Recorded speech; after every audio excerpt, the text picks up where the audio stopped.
Hadir. Ya. Muhammad Imadul Islam. Hadir. Dede Samsi Aziz. Hadir Bu. Muhammad Fahudi. Izin. Komalasari. Hadir. Muhammad Hafiz Fadli. Hadir. Diahul Haq Ahmad. Hadir.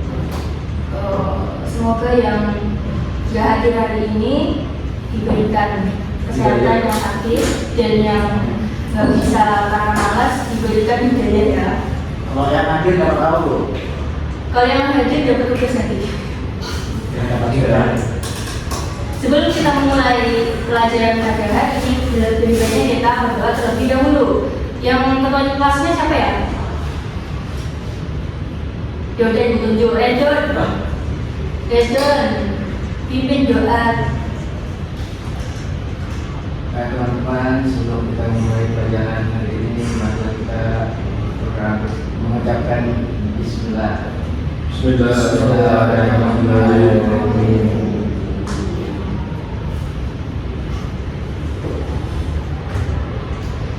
Masih ingat nggak pelajaran kita minggu lalu?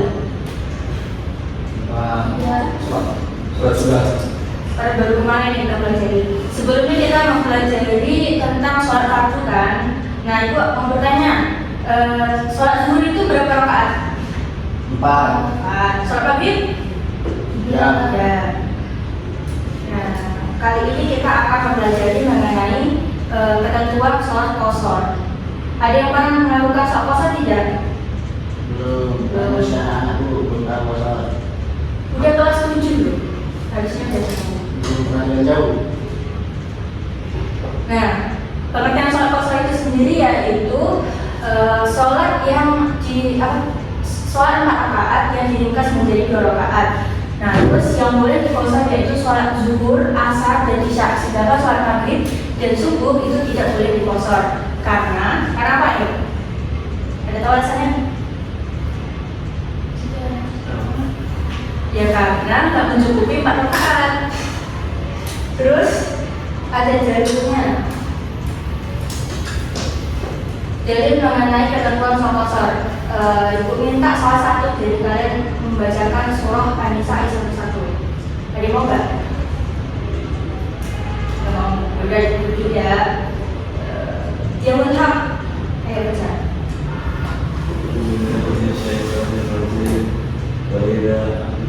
وإذا سقطتم في الأرض فليس عليكم جناح أن تقصروا من الصلاة إن خفتم أن يفتنكم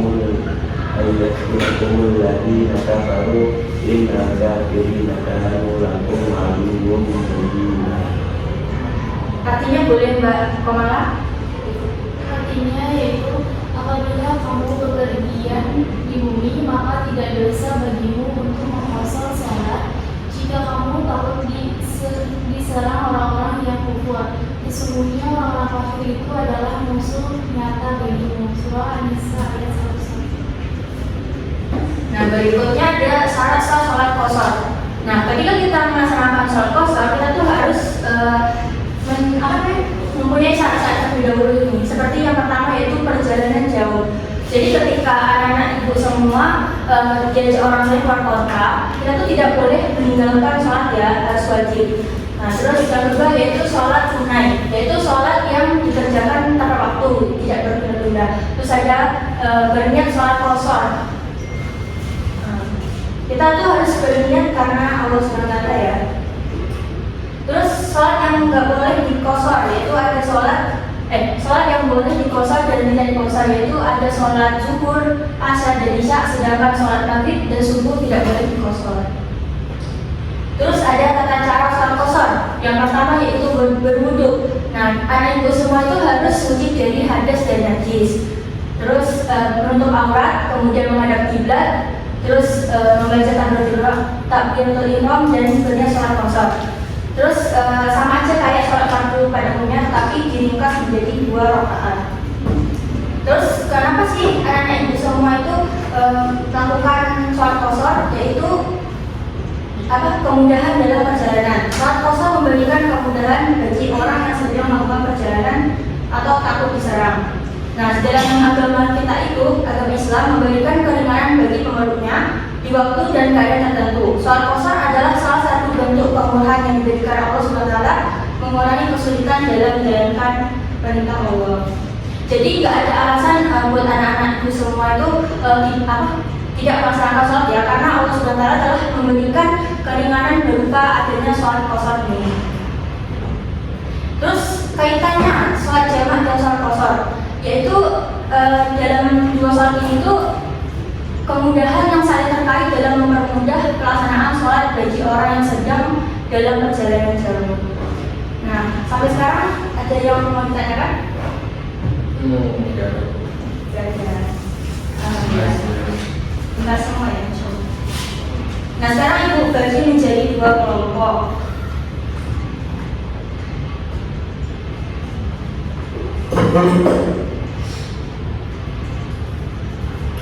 Yang tidak ada tadi Farah dan Muhammad ya.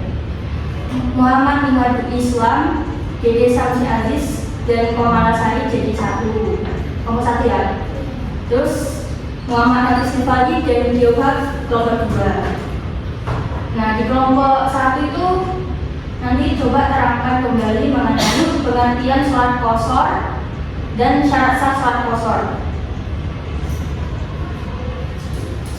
Terus kelompok 2 nanti coba ulangi kembali tentang tata cara sholat qasar dan kaitan sholat jamak dan sholat qasar tadi.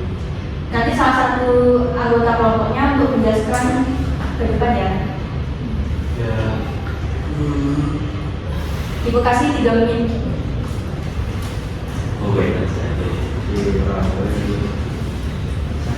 Bang Komara sih ya, Bu harus salah posisi kan Bu? Enggak, Nah, salah apa kan Bu? salah apa? Apa posisi? Mas. Dan Apa tadi Bu? Pengertian sholat qasar, terus syarat sah sholat qasar, terus yang kelompok 2 tata caranya sama kaitan sholat jamak dan sholat qasar. Saya Bu, pagi Bu, dari kelompok 1. Maju dulu di sini. Harus maju lah Bu. Maju dulu.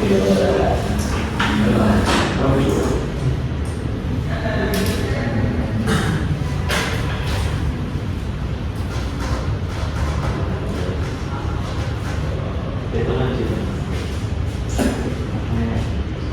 Coba Bu. Apa tadi pengertian? Ya, pengertian. Pengertian sholat qasar adalah sholat yang diringkas menjadi 2 rakaat. Dulu. Tapi kecuali sholat maghrib dan sholat subuh, karena bukan 4 rakaat. Terus syarat sahnya? Perjalanan jauh minimal 80 km. Ya. Tepuk tangan dulu dong. Terus dari kelompok 2. Mas.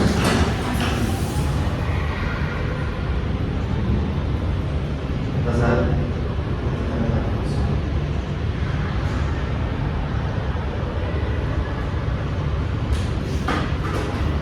Apa tadi? Sama kaitan sholat jamak dan sholat qasar.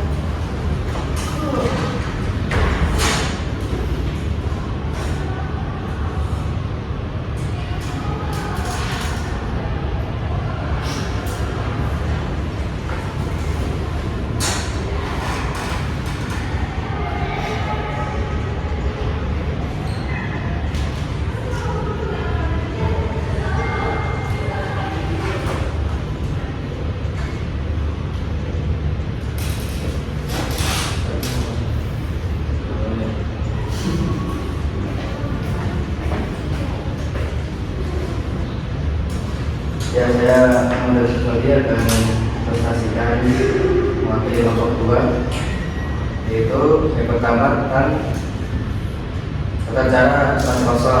Sholat qasar yang pertama itu dengan niat, mengucapkan niat sesuai surat yang akan dilakukan. Misalkan mau mengqasar sholat zuhur dengan asar.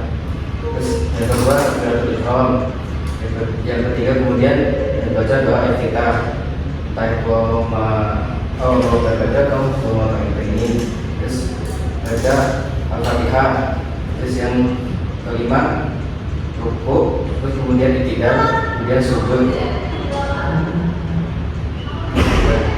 Yang terkait kata-kata salat. Kemudian kaitannya salat jamak dan salat qashar itu, salat jamak itu menggabungkan antara dua salat menjadi satu waktu. Misalkan zuhur dengan asar dan maghrib dengan isya.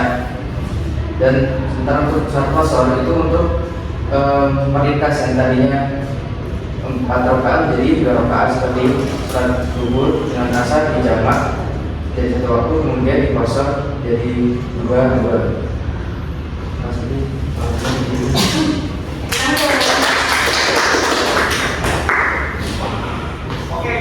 Sebelum ibu tutup kita SPP dulu ya.